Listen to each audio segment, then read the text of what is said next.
The following story is based on the records of the United States Air Force, the files of the Hayden Planetarium, and the actual transcripts of the tapes made by Betty and Barney Hill under hypnosis by Dr. Benjamin Simon. The purpose? To penetrate an extraordinary case of double amnesia precipitated by their claimed sighting of a UFO in 1961.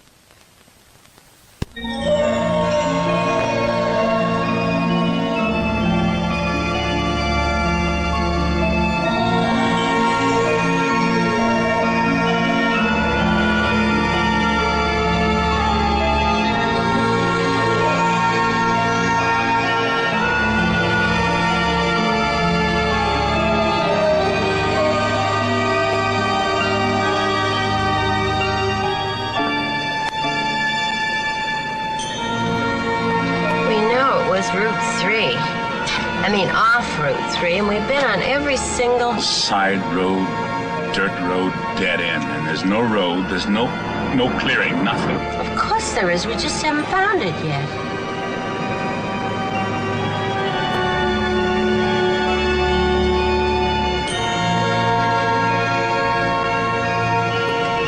Left or right? I don't know, let's try right. I saw the thing. I knew I saw the thing. But if my best friend told me he'd seen it, I'd say he was crazy. Benny, there have been UFO sightings all over New Hampshire. Are you saying they're all nuts, all those people? Maybe, yeah, maybe. And it's crazy to keep coming back here. It's like a compulsion. Like some of those people you deal with at work. Compulsive gamblers, compulsive wife beaters. What does that make us? Compulsive travelers? What's so bad about that? Because we only travel to Indian Head. We only travel Route 3, looking for a road that doesn't exist. How many times have we been back here, Betty? 7, 8 times. You always end up exhausted and fighting each other. I don't want to fight with you, Betty. Let's not come back. Let's just decide not to come back again. Ever. But we will, you know. Well, you know. Oh, it's funny how we do that. Say the same thing at the same time.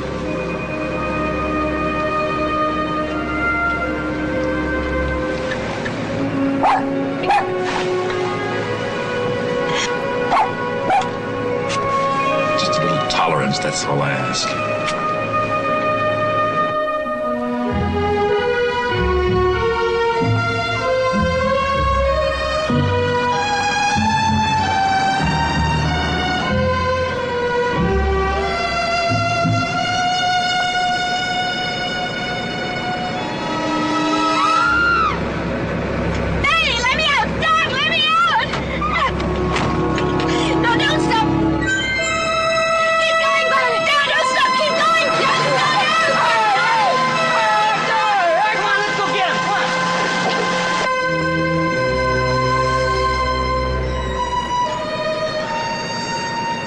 The moon sitting on the ground. That was a dream, Betty. The men in the road, I saw the men in the road. And then I saw the moon sitting on the ground. Dreams are dreams and reality is reality. We almost smashed up this car because you had a dream. Don't do that, Barney. Please. Don't shut me out. Talk to me. Tell me what you feel. I feel that your dreams are dreams, and that reality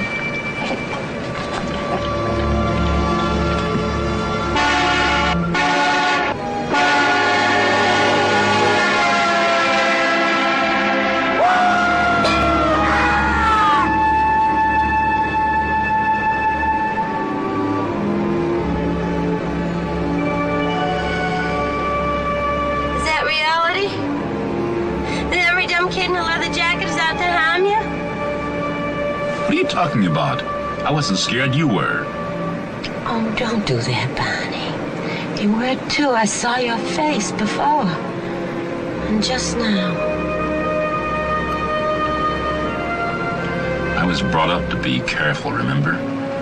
It's like an old, scratched, broken record playing inside of me. Be careful, kid, or they'll kill you. Marrying me wasn't being very careful, was it?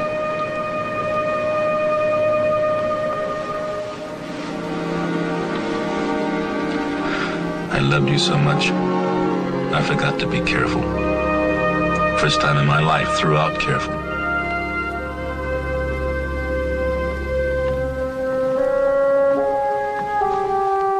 Barney, what are we gonna do?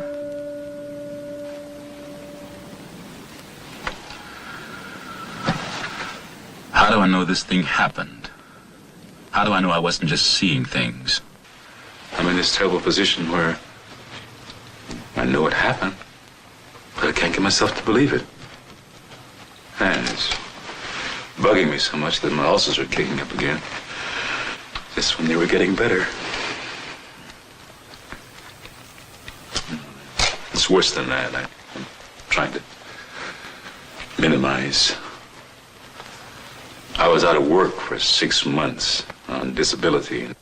The doctor said I was suffering from the complete physical exhaustion, anxiety.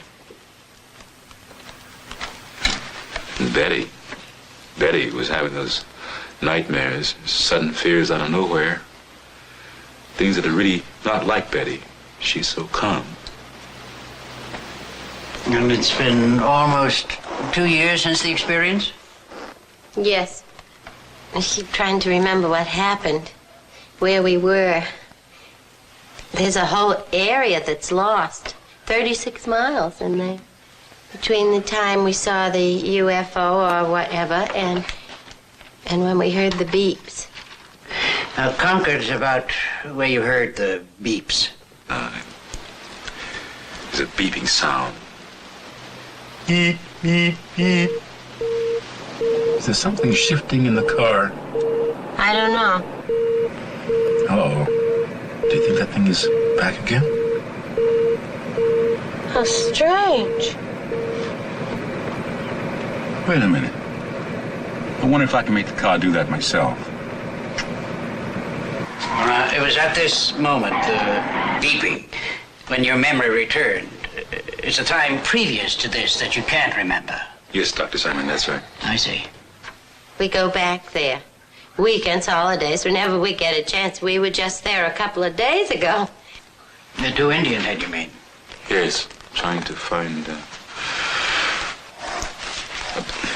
I sort of woke up from a daze and saw the sign, Concord 17 miles. Suddenly, Concord. It was so strange.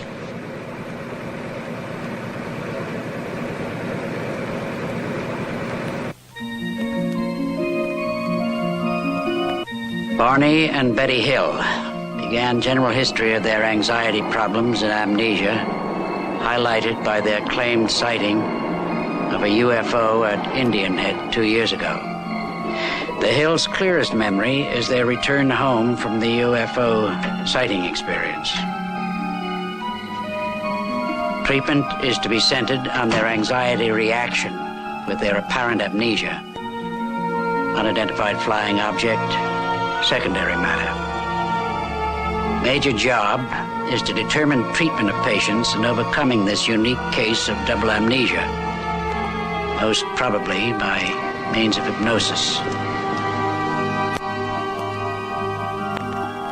Barney Hill, 39, works for the post office, is distinguished member of NAACP, and active in community affairs, Portsmouth, New Hampshire. Well-read, educated, IQ of 140. Previously married, 2 children. Suffers deep guilt about leaving marriage and children, but sees them as often as he can. Also suffers from childhood of racial strife.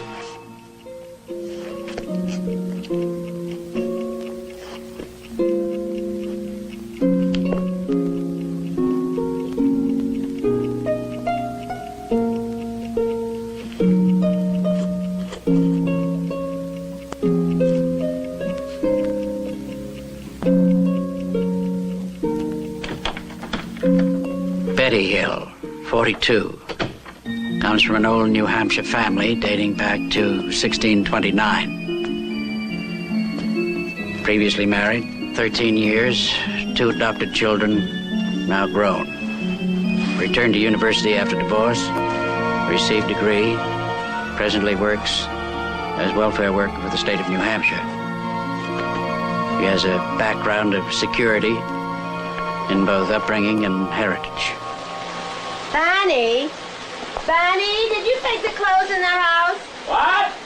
The clothes, did you bring them in? No, I was too tired. I'll bring all that stuff in tomorrow. I don't want you to bring the clothes in the house. About the clock, you said you glanced up at the clock as you were undressing. Did you see the time? I saw that it was 5 after 5. Didn't register. I don't think Barney realized it either. Neither one of us realized till months later that it was that late.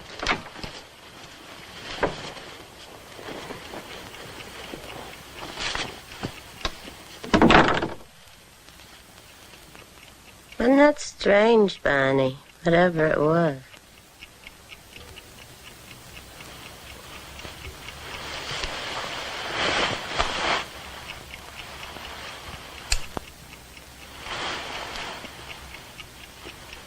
Tops of my shoes are scuffed. What?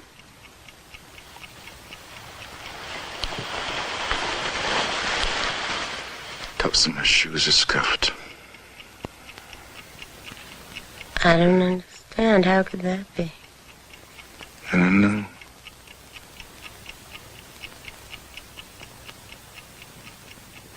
Now, Mr. Hill, when you woke up the next morning, did you experience any particular discomfort on your groin? No. It was there.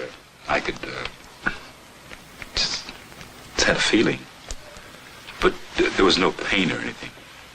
Well, how much later was it that the warts appeared? Oh. 2 months, I guess, before they actually appeared. Before I actually saw them. Because I had a feeling before they actually appeared. So you went to the doctor and he diagnosed it, and by means of electrolysis, he was able to get rid of them. Yes, sir. And you haven't been in trouble with them since? No, I haven't. I see. Please, continue.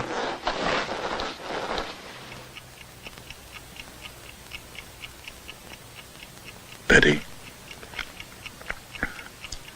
I don't want to talk to anybody about last night, all right? All right. Guess. If you want to talk about it, we can just talk about it to ourselves.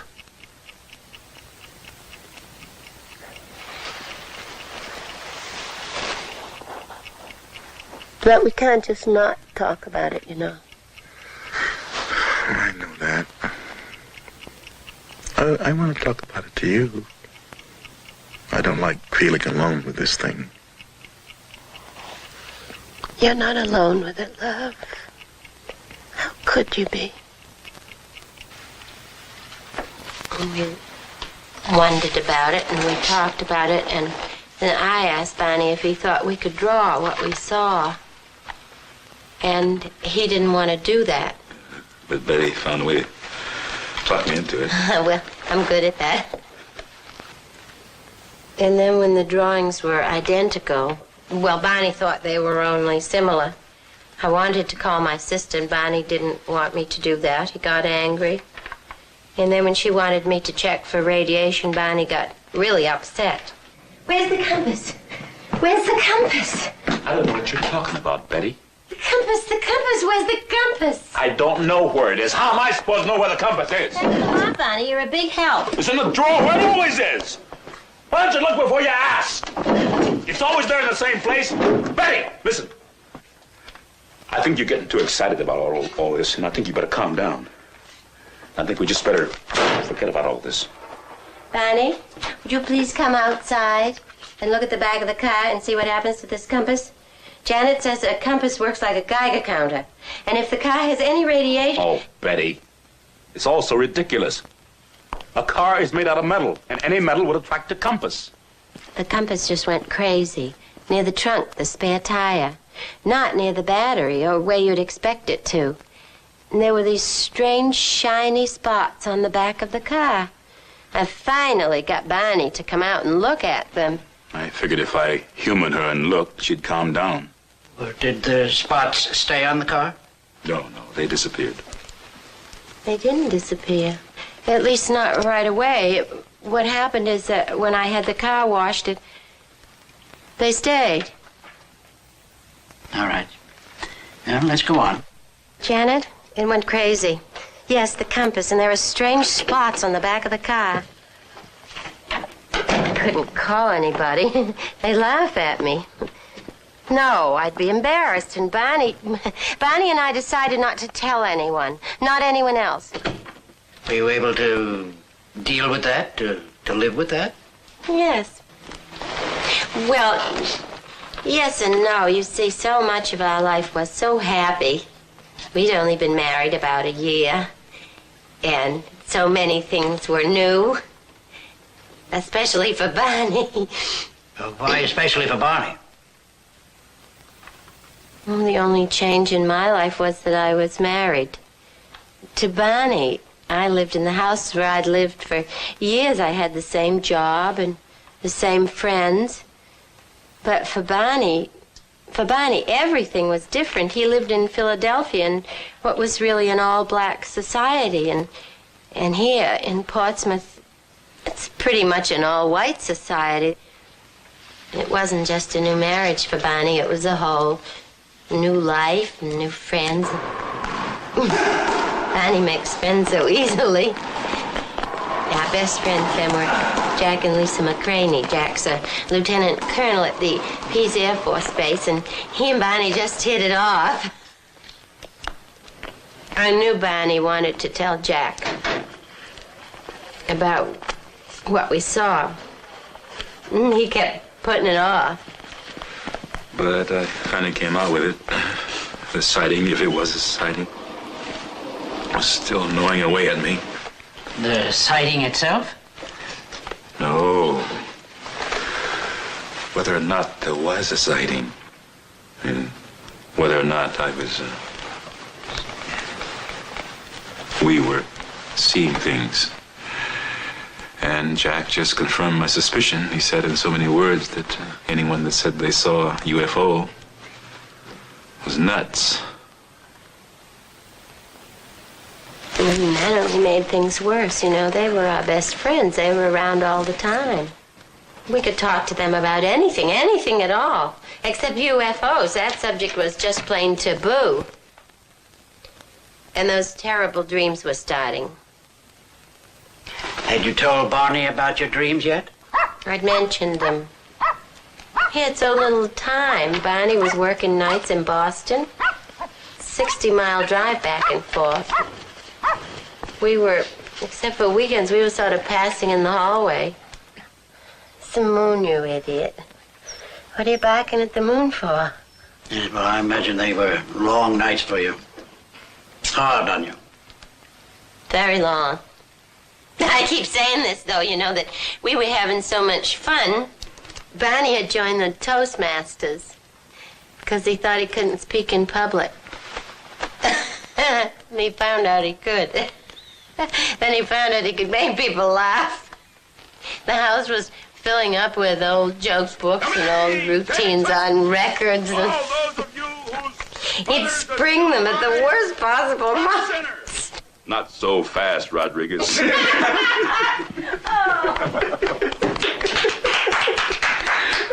Barney, just sit down. You'll be late.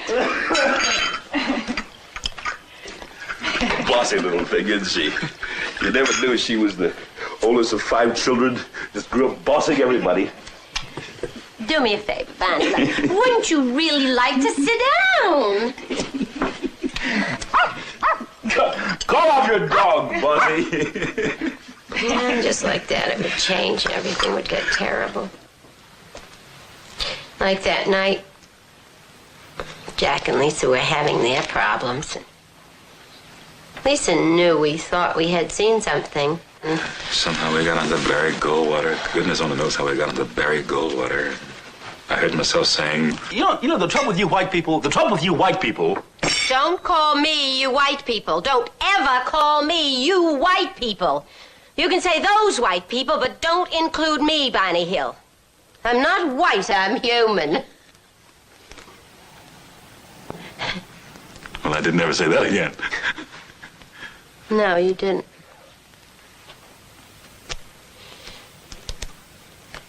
And then they were getting ready to leave, Barney, too, because he had to be at the post office by 9. And when they all were saying goodnight, you could have cut the tension with a hatchet. My fellow citizens, let no one doubt that this is a difficult and dangerous effort on which we have set out. The path we have chosen for the present is full of hazards, but it is the one most consistent with our character and courage as a nation and our commitments around the world. And then Barney came back. He said he was going to call in sick. He was so worried, and he was just lying there with this white cloth over his face to help his headache. Better? Not much. Barney, I want to ask you something. I can't not with that thing over your eyes. It was your idea. This probably isn't the time, anyway. But I really wanted to ask you. Listen, Betty, I was just listening to the news.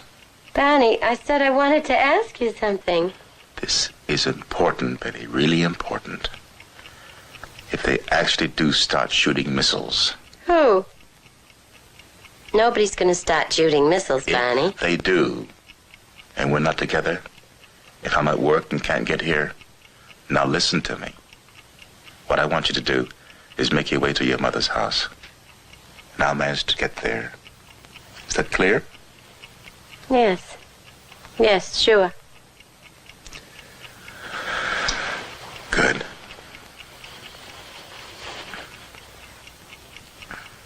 Barney, what I wanted to ask you before was how come we can talk about this UFO business together and wonder what it was together?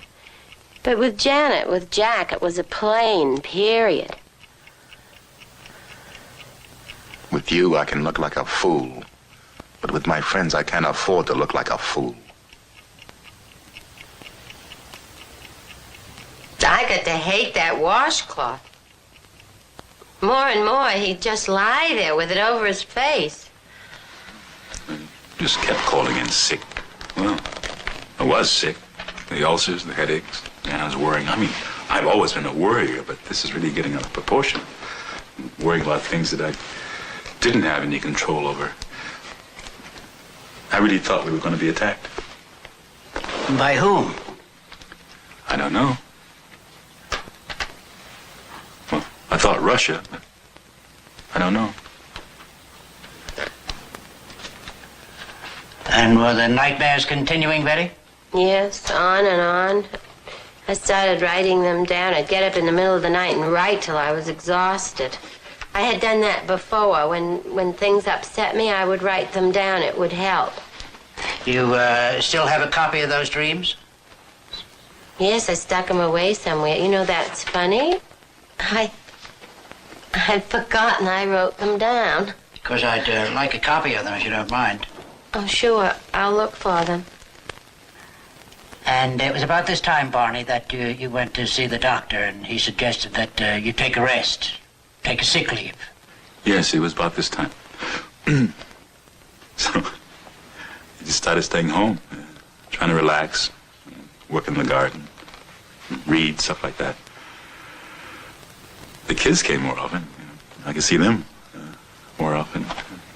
They really liked Betty. I mean, they got along well with her. They really loved her. Because I used to tease her. I told her that it was her cooking they loved. But, mainly I was just lying around and reading UFO books.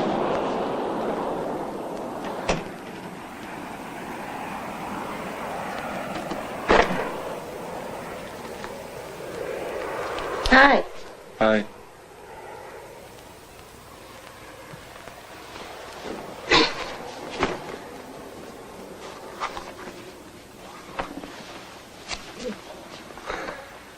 What's the matter? Are you upset? No, I'm not upset. Why? You weren't smiling. When you came in, you weren't smiling. I didn't notice. I did.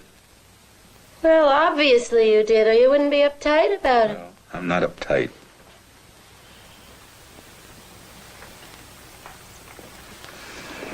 Sorry about that. I'm uptight. What about? Well, if I knew I wouldn't be lying around this house all day, would I? I wouldn't be reading these stupid books. My eyes are falling out until... What?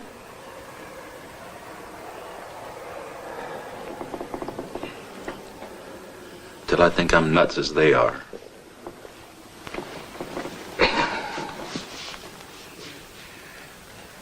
When I asked you to marry me, you said you wanted a psychiatric evaluation. But don't laugh, you may have been right.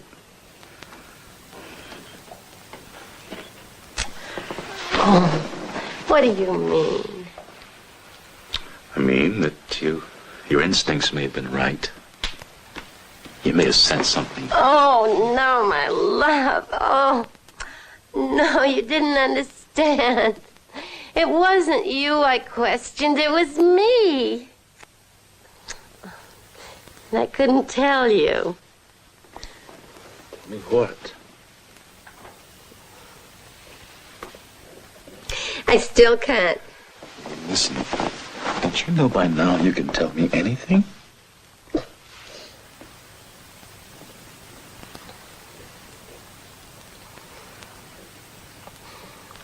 I'm not pretty.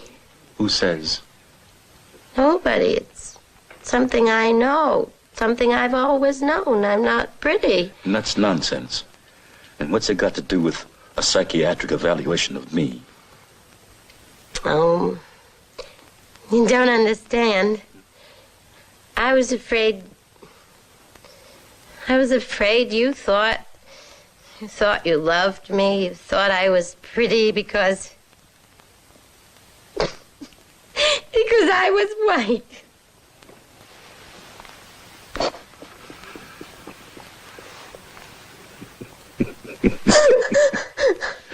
Hey, that's like me being afraid you didn't love me. You only loved my beautiful black body. All I do. Oh, well, there's that too. You're right. You're not pretty. You're beautiful. And I see the whole world, Betty. I see every bit of beauty in the whole world in your face. No. I see you, Betty. My love, I see you.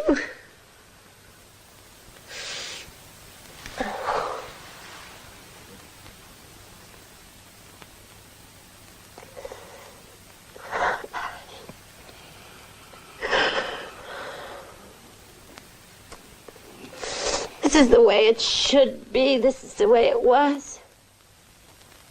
That we had to report it. She cried. That's really what did it. Well, whatever did it, we did call. Yeah.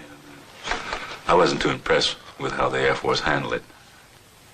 But when Wayne Webb from the Hayden Planetarium contacted us, then I knew that Betty was right, and that we had to tell everything we saw.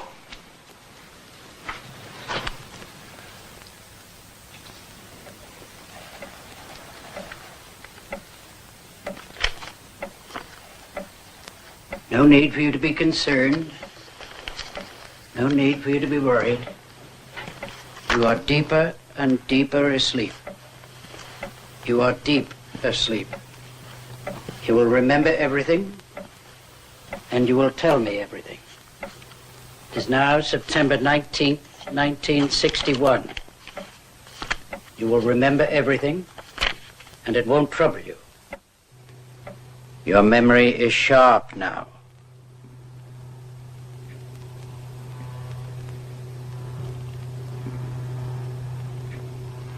I want you to go back to the time of your vacation in Montreal, beginning with the time you left your hotel in Montreal. Yes. I want you to tell me in full detail all your experiences, all your thoughts, all your feelings, beginning from the time you left your hotel. Now, were you in Montreal? It was approximately 112 miles from Montreal. We were driving from Niagara Falls through Canada. Well, just go on. Tell me about your arrival there. The thoughts that were going through my mind was that would they accept me at the motel, because would they say they were filled up? And I was wondering if they were doing this because I was prejudiced. Because you're prejudiced? Because they were prejudiced. You run into this a lot, I take it. I have not actually run into being denied accommodation yet. You mean you worry about it? But I know that this does happen, and I am concerned. Did you tell your wife about your concern? Does she share it? I express it, but she does not share my concern in this matter. Very well.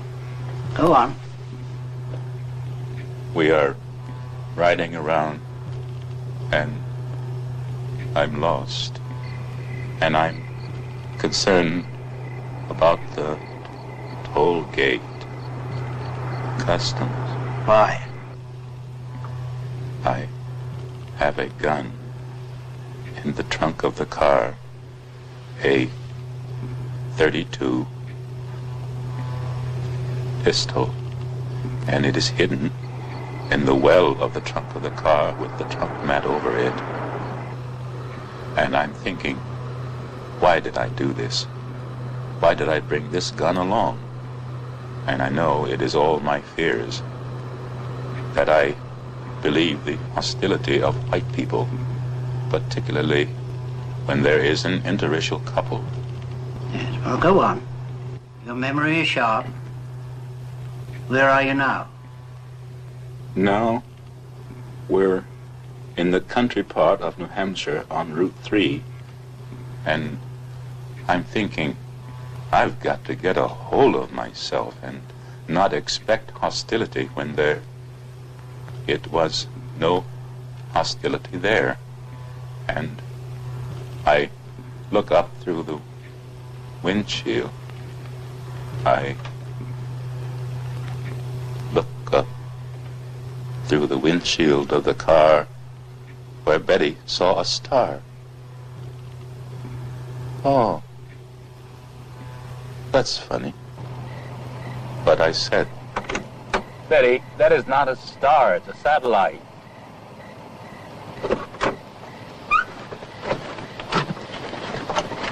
Come on, Dulcie, let's get up. Hurry up, Betty, so I can see. It's not a satellite, it's a plane. Barney, what kind of a plane is that? What kind of plane was it? It is right over my right, and it does not go where I thought it would go. Barney, I'm asking you a question. What kind of a plane is that? Oh, that's funny. It was funny. They're coming around Toward us. They're changing course. Just a Piper Cub. Barney, it's not a Piper Cub. You saw a small plane. Barney, that's not a plane. It's still following us. Barney! Where are you going? I just want to see it. Still there. It's coming closer. It is not.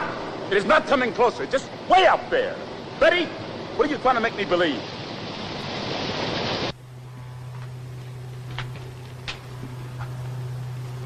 All right.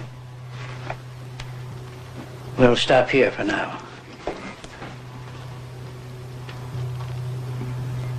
Just relax. Be comfortable. Until you hear me speak again, you won't hear any sound here. Just rest and be comfortable.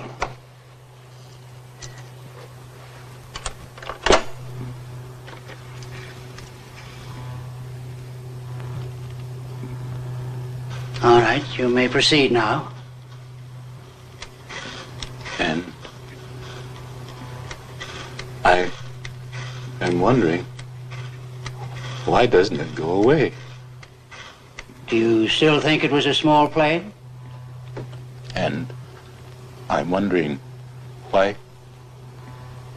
these pilots, why they shouldn't do that. They shouldn't do that.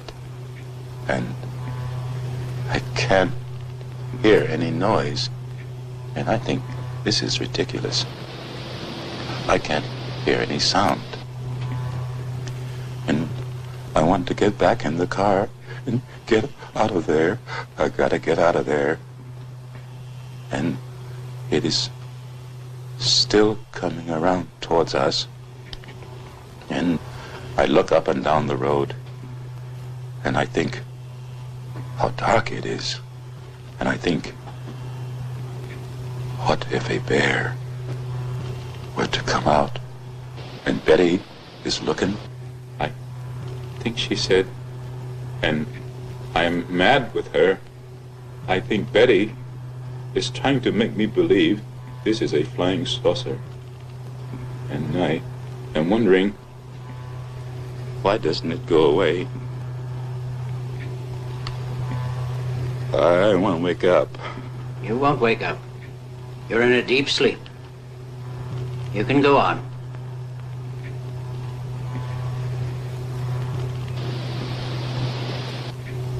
It's right over my right. What is it? I gotta get out of here. This won't trouble you. Go on. You're remembering everything now. And I try to maintain control so Betty cannot tell that I am scared. Oh, I am so scared. Go on. This won't hurt you. Experience it. It won't harm you now. I gotta get my gun! I gotta get my gun! I gotta get out of here! I gotta get my gun! I gotta get my gun!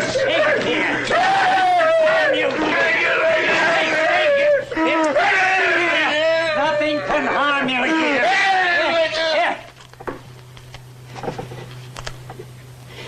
You're in a deep sleep. You can remember nothing. Now calm yourself. Calm yourself. Here, come on.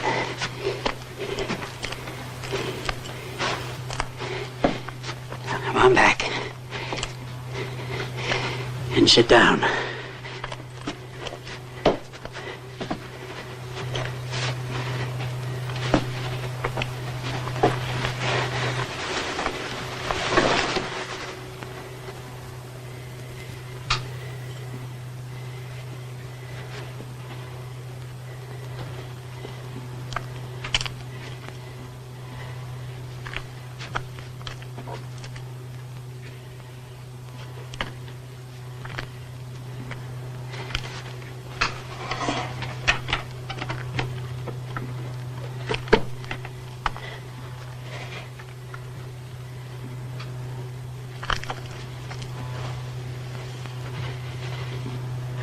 All right.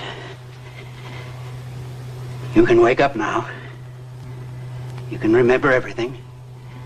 Just go on remembering. There's no need for you to cry out. You're calm now. You still feel you have to get your gun? Yes. It meant to harm you, you felt? Yes. And I open the trunk and I take it out and I put it in my coat. And I look and I say, I'm not afraid. I'm not afraid. I'll shoot it down. And I run out across the road. And There it is, up there.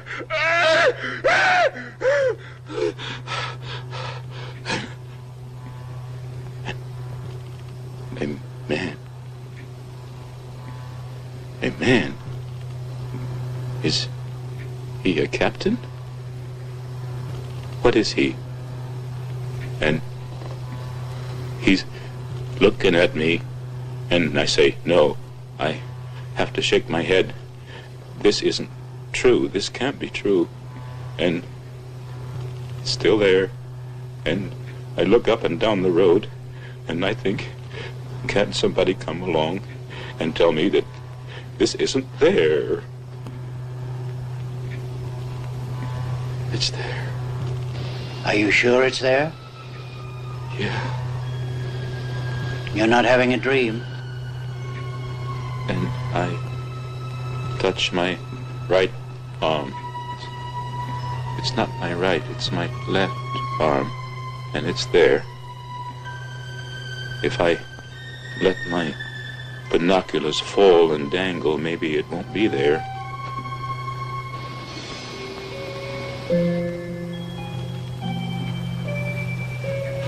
But it's there. Why? What do they want? What do they want? And this one person looks friendly to me. He's friendly looking. And he's looking over his right shoulder at me, and he's smiling, and he's friendly. But the other one, with the evil face, he looks like a Nazi. He's a Nazi. Did he have on a uniform? Yes. Did they have faces like other people? His eyes are slanted. Oh. His eyes are slanted. Oh. I feel like a rabbit. What do you mean by that? When I was hunting for rabbits in Virginia, this cute little bunny went into a bush that wasn't very thick, and my cousin Marge was on one side of the bush, and I was on the other with a hat, and this poor little bunny thought he was safe, and it tickled me because he was just hiding behind this little stalk that meant security for him. And I pounced on him and threw my hat on him and captured the poor little bunny that thought he was safe.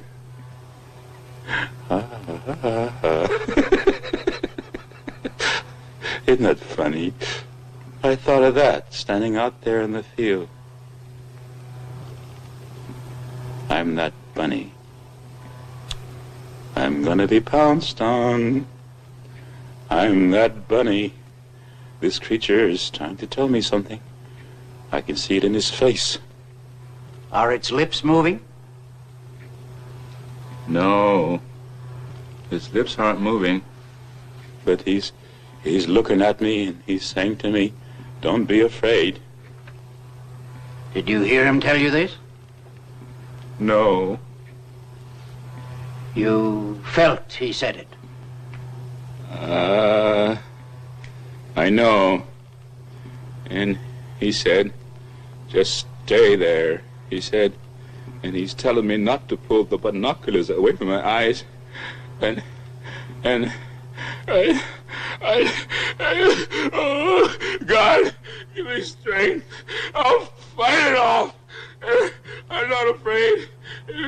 And I run out across the road, and there it is, up there. Oh, those eyes. Oh, can I please wake up? Just a little longer. You'll get through this, all right. I don't understand. The eyes don't have no body. They're just eyes. Oh, that's what it's got to be. It's a wildcat up a tree. Oh, That's what it's got to be. Oh, I know. It's the Cheshire Cat in Alice in Wonderland. It disappeared too, and only the eyes remain. Oh. You don't seem to be frightened anymore. No, they're not gonna do anything bad. Just floating about. I'm that bunny. I've been captured, but just floating about. It's so ridiculous, isn't it? Oh, really funny. I wonder where they come from. They're not gonna do me any harm. I wish I could go with them. Oh, what an experience to go to some distant planet. Maybe this will prove the existence of God. Isn't that funny? To look for the existence of God on some other planet.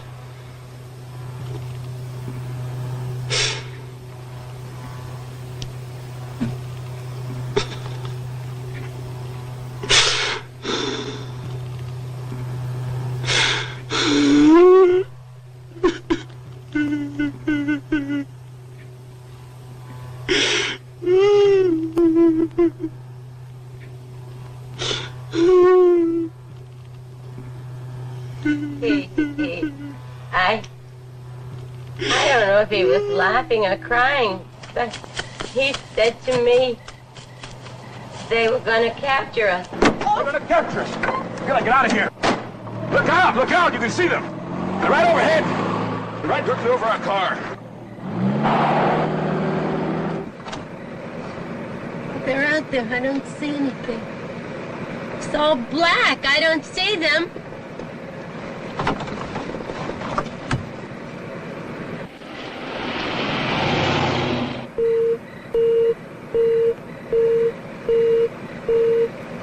What's that? What's that noise? I don't know. Now, just a moment. This was the first series of beeps, when your amnesia begins. I don't want to. There is the second series of beeps, when your memory returned. I don't know. Well, you will remember, clearly. But, my mind's blank.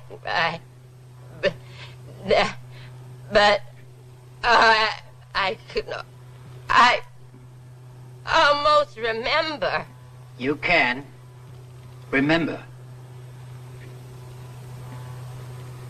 Oh, I get this point. I can't get beyond those beeping. You can get beyond it. It's all right. You've never remembered it before. This is the 2 hours you could never remember until now. Because you're there now. It's all right. Go on. Remember. No need to be upset.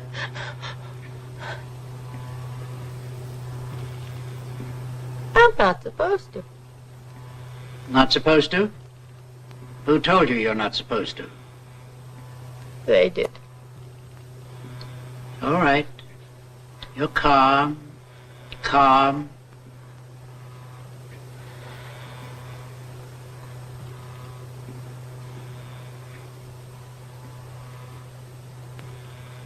We're driving along.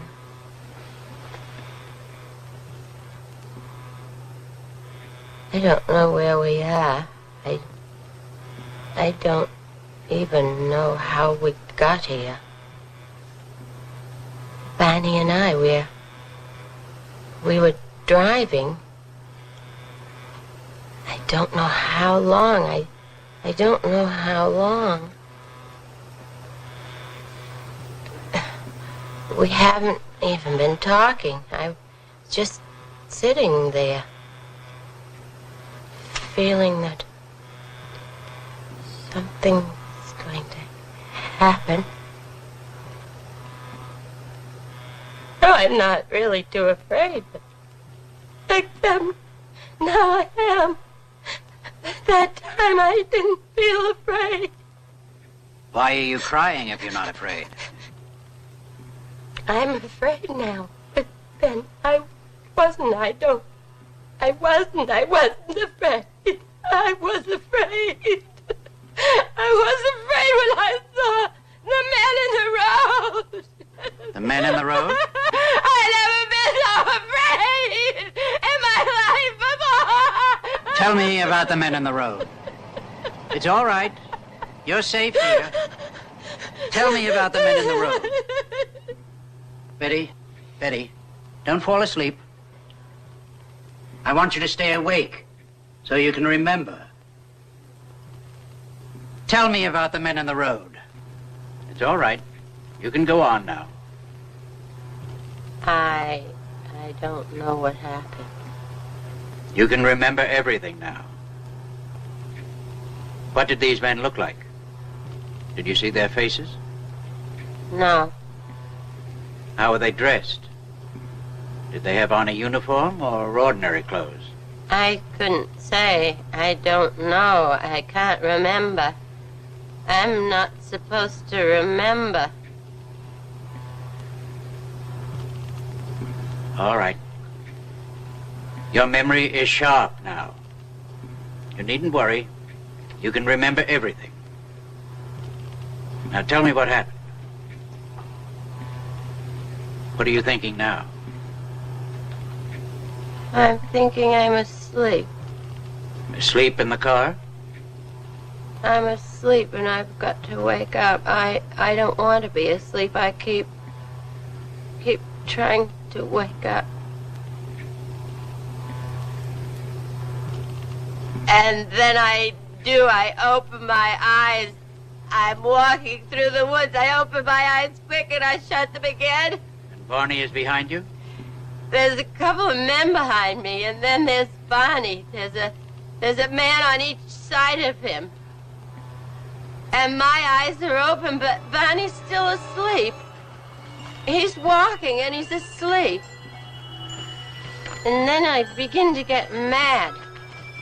And I said to myself, who the heck are these characters and what do they think they're doing? And I turn around and I say, Barney, wake up. Barney, why don't you wake up? And I'm getting really annoyed at Barney. And I say, Barney, wake up. Is Barney his name? And I wouldn't answer. And then the leader, there's no reason to be afraid. We just want to do some tests. And then when the tests are over, we'll take you and Barney back to your car. You'll be on your way back home in no time. And then come to a clearing. And there was, I wish it were light so I could get a better picture of it. There's a ramp to the door. The object was on the ground. The moon sitting on the ground. The object was on the ground? I think that's the same one I saw in the sky. And I thought it was the moon. We go inside, and there's a corridor to the left. In the corridor, there's a room. Men who spoke English is in the room. And then another man comes in. I haven't seen him before. I think he's the doctor. And they both look through this machine here and here. What do you think they were doing? I have an idea. They're taking a picture of my skin. They're doing all kinds of things. And then they took something like a letter opener, only it wasn't, and they scraped my arm here. And then they put the little skin scraping in a piece of cellophane or plastic, something like that. And then they feel my hair at the back of my neck and take a couple of strands and pull it out and The examiner tells me to take my dress off before I even have a chance to stand up to do it. Your dress has a zipper down the back?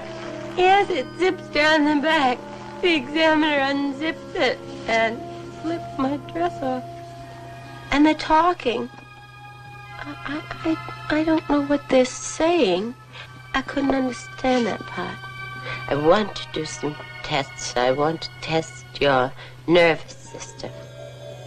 I don't know how our nervous systems are, but I hope we never have nerve enough to go kidnapping people off the highways as you've done. I'm lying on the table. I don't know what they're doing, but they seem so happy with whatever it is they're doing. And they touch me with a needle. Doesn't hurt. It's something like a TV screen. And then they turn me on my stomach and then back over on my back. And I see the doctor has a long needle in his hand. Go on. Go on, it's all right. What are you going to do with that? And he tells me that it won't hurt. He just wants to put it in my navel. It's just a simple test. Stop, it's hurting, take it out! And the leader comes, he rubs his hands over my eyes and says it will be all right. I won't feel anything. The pain's gone away. Still sore when put that needle in. I don't know why they did that, because I told them they shouldn't do it. Did they make any sexual advances to you? No. I asked the leader, I said, why did you put that needle in my navel? And he said, it was a pregnancy test. And I said, I don't know what you expected, but there was no pregnancy test here. When you had all of these experiences with your dreams, why would you have dreamed all these things? The dreams were the same as the experiences that you felt you had? I figured that in my dreams I remembered what actually happened.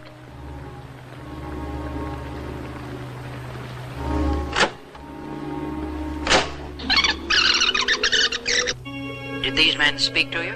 Only the one I thought was the leader. What kind of language did he use? He did not speak a word. I was told what to do by his thoughts. And I was always aware that somehow there was something peculiar, which is the absence of a mouth. There seem to be indications that a great deal of the experience was absorbed by Barney Hill from Betty, in spite of his insistence that this was his own. And there are definite indications that her dreams had been suggested as a reality. The implications are self-evident. Go on, it's all right. And so then I asked him where he was from. And he asked me if I knew anything about the universe. And I told him, no, I knew almost nothing. But don't judge this country by me. There are people who do know all about the stars. And there was this one big circle, and it had a lot of lines coming out from it. And then to another circle, quite close, but not as big. Do you think you could draw the map? Yes, I think so. He said these were places they went to occasionally, and the broken lines were expeditions. And I asked him again where his home port was, and he said where are you on the map?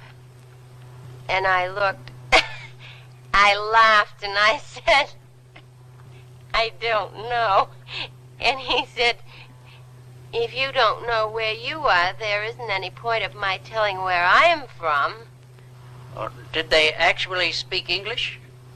I've been telling myself I heard them in English with an accent, but I don't know. Could it have been thought transference? No. I knew what they were saying, and they knew what I was saying, but if it... I knew what they were thinking. I knew what they were thinking. And I said, you promised I could have the book. And he said, I know it, but the others object. And I said, but this is my proof. And he said, that's the whole point. They don't want you to know what happened. They want you to forget all about it. I won't forget about it. You can take the book, but you can never, never, never make me forget.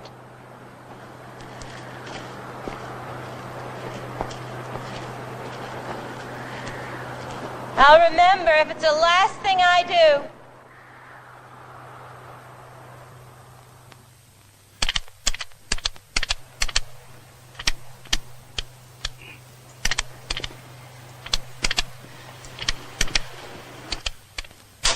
Why do you think they were examining your skin?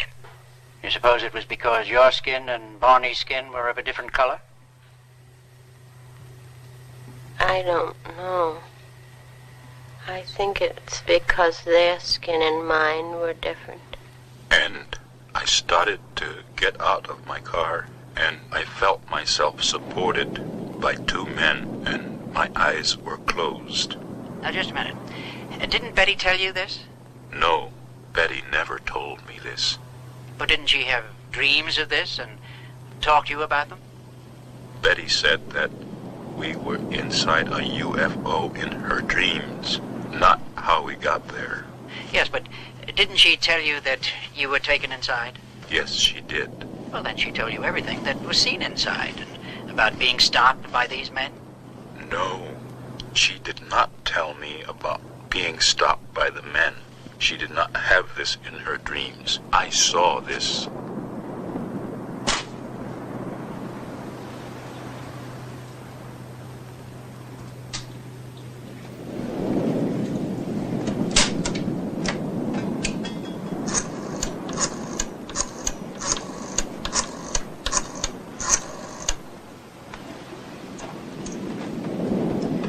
General Davidson, please.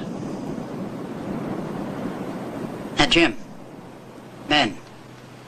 Look, I've got a problem. As I see it, there are four possibilities. One, they're lying. I can discount that because they're honest people, high integrity. Two, it was a case of dual hallucination. It's improbable for reasons I won't go into. And three, the incident was a dream or an illusion. Now this, I intend to explore further. What makes you think it was a dream? Well, I didn't say I thought it was a dream. I said I'd explore it further. You know, I remember you saying exactly the same thing about a young lady in freshman biology that you thought you were in love with, that you wanted to explore that. All right. Now, the reason I'm going to explore it further is because a background existed.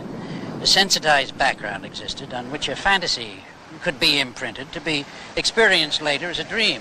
Now, hold it, Ben. You lost me. Yeah, well, forget about that. I can't discuss the personal aspects of this. But what I really want to know is the sighting of a UFO probable? More important than that, has there ever been an actual case of an abduction aboard a UFO? Is that possible? Do you want the official Air Force position, or... Well, I want whatever you can tell me. All right. The official position is, we don't know.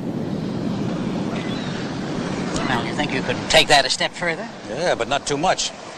Because each year, after investigating about 1,500 reports of UFO sightings, we've come up with a 95% explained natural phenomenon. I mean, balloons and things. Balloons, weather inversions, kooks, and 5% unexplained. Now, that unexplained is never denied. We just file it under the heading of insufficient data. But Ben, as a friend, I'll tell you, I wonder about that 5%. There are just too many reports, good people, sound people, and we can't seem to find any answers that make any sense. So as for the sightings, yeah, I really wonder about them. But for an actual abduction, now that I never heard of. And offhand, I'd say that it's extremely unlikely. No, I'm not saying that. What I'm saying is, I think a sighting is possible. But an abduction? Ben, I'd have to have an awful lot of proof, an awful lot of facts. So you're saying that without the facts, you'd consider it highly improbable, even impossible? Yeah, Ben, that's what I'm saying.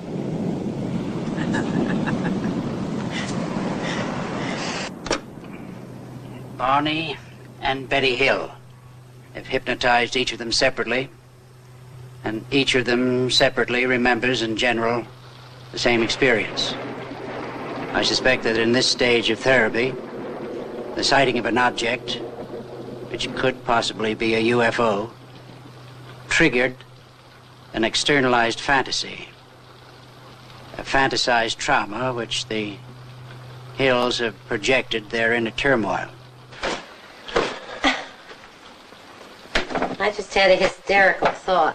What if Dr. Simon were a spaceman? Oh, Betty, don't be ridiculous. Neither Barney Hill nor Betty Hill realize that their experience, as described, is almost identical to the long report that she wrote about her dreams. If he changes his mind and decides not to let us start listening today. Of course he's gonna let us listen. He said so. Oh, Barney, don't be ridiculous.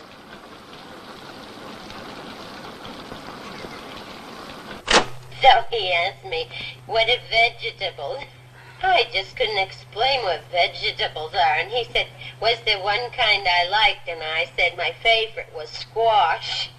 And he said, tell me about squash. So I said it was yellow usually. And he said, what's yellow? And I started looking around the room. And I couldn't find anything yellow at all. Now, I want to read something to you. He asked questions. What did vegetables look like? My favorite one, squash. What did it look like? I tried to explain the color of it and looked for some yellow coloring in the room, but could not find any. It's from my dream. But I wrote down. Yeah, well, now, I want to explain something to you that you probably know already. The rules that operate for the conscious mind don't operate for the unconscious mind.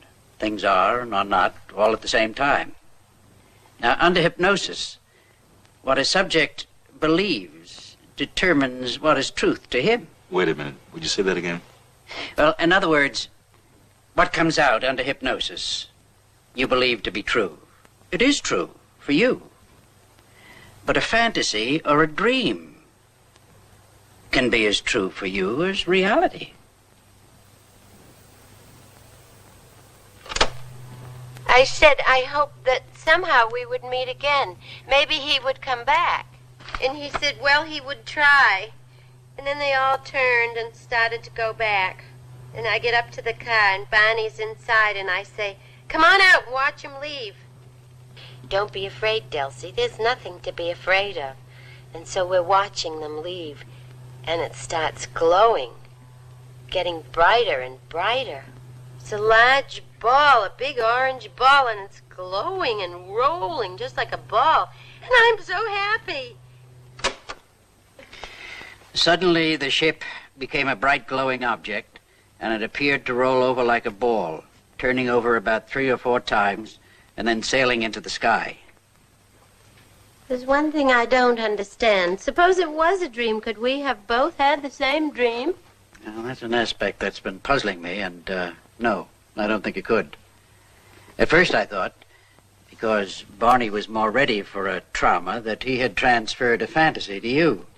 Then I thought, because it seemed more likely, that you had transferred your dreams to Barney.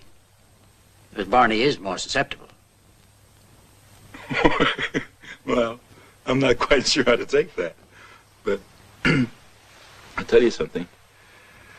I don't really care if it's a dream or real, because the longer these tapes play and the more we listen to them, deeper and deeper we get into it, I feel as though something is being lifted off my shoulders. And it's better than suffering with it, you know. All those anxieties and wondering. That's the whole point.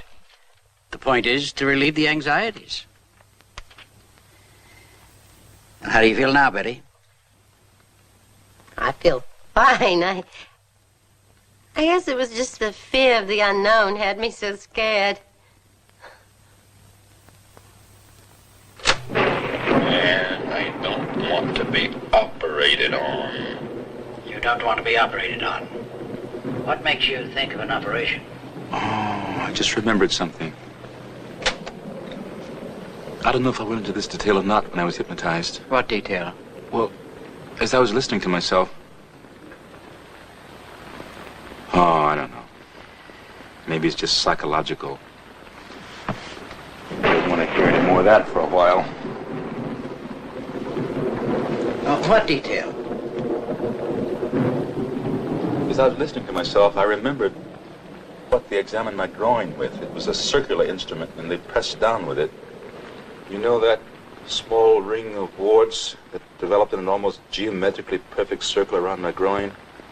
Since the therapy began, it's become a little painful and inflamed around the whole area. And I was wondering, those warts originally appeared way back in 1962 when I had no conscious memory of the events aboard the craft, right?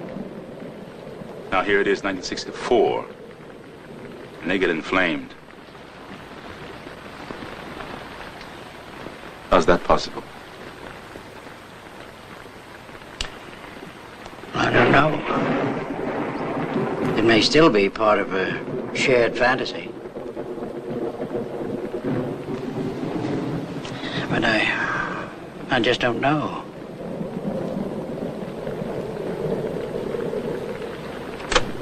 I want to wake up. You won't wake up. You're in a deep sleep. You can go on. And I look and I say, I'm not afraid.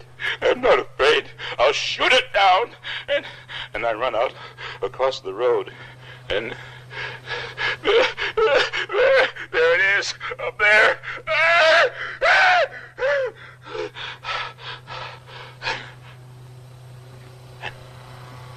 And man, and oh, God, give me strength. I'll fight it off. I'm not afraid. And I run out across the road, and there it is, up there. Oh, those eyes. Oh, can't I please wake up? Go on. This won't hurt you. Experience it. It won't harm you now. I gotta get my gun. I gotta get my turn it off? No. I gotta get out of here. I gotta get my gun. I gotta get my gun. I don't like them putting their hands on me. I don't like them touching me. It's all right, Barney. Just be calm. It's all right.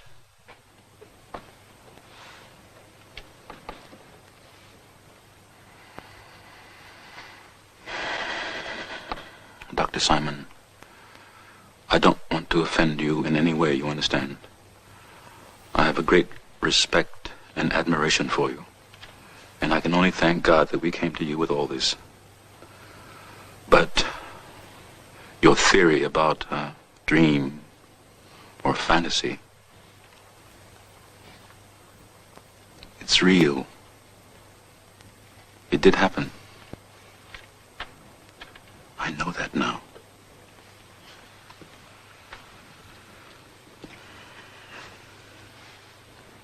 I know it.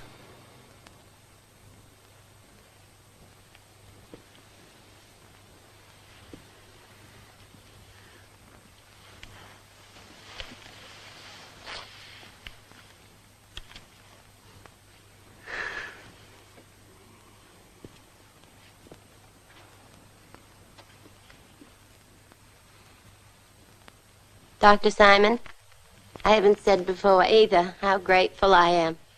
I just want to say, too, thank God we came to you with all this. Well, thank you, Betty and Barney. Thank you both.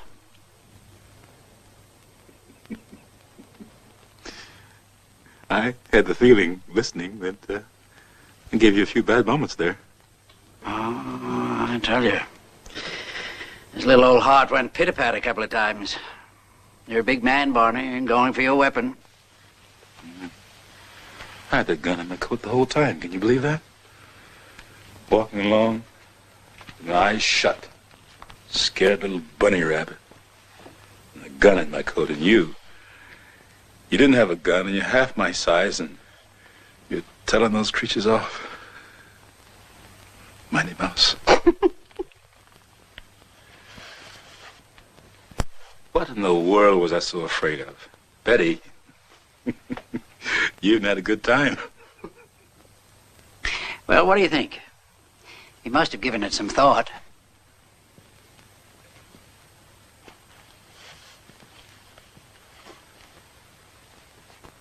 The bunny, capture, bondage. Of any kind. Yeah. Of any kind. The dark. The dark? Well, that's all I did, you know. A child is frightened of his dark bedroom. You lead him slowly, gently into that dark, frightening room. Let him touch all the corners, all the objects that seem like monsters, until he knows that those corners are just corners. The monsters are just chairs and lamps. Dark bedroom, spaceship, or the mind. Hey, listen. The next time we go in the dark together, will you please, for Pete's sake, tell me to keep my eyes open?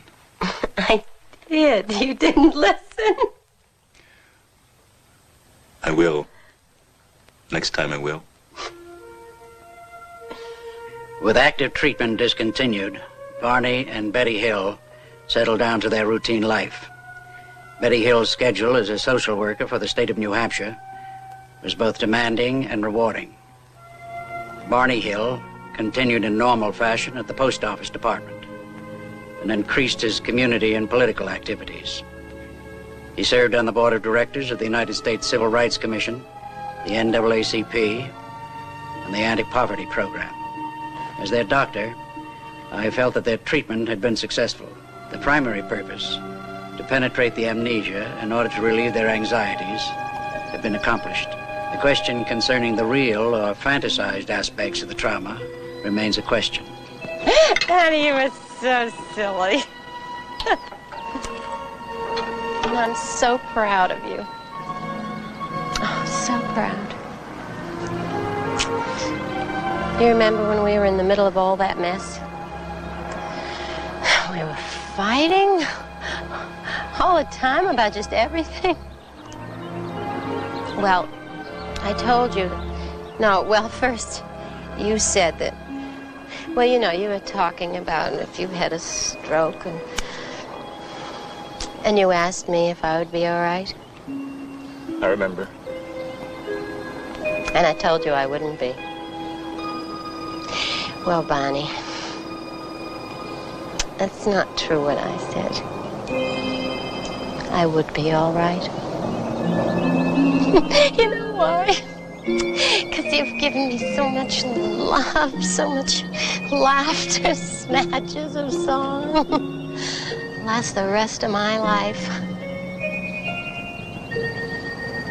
So I could be alone if I had to. And I would be all right. And you made up for every bit of unhappiness that I've experienced in my whole life.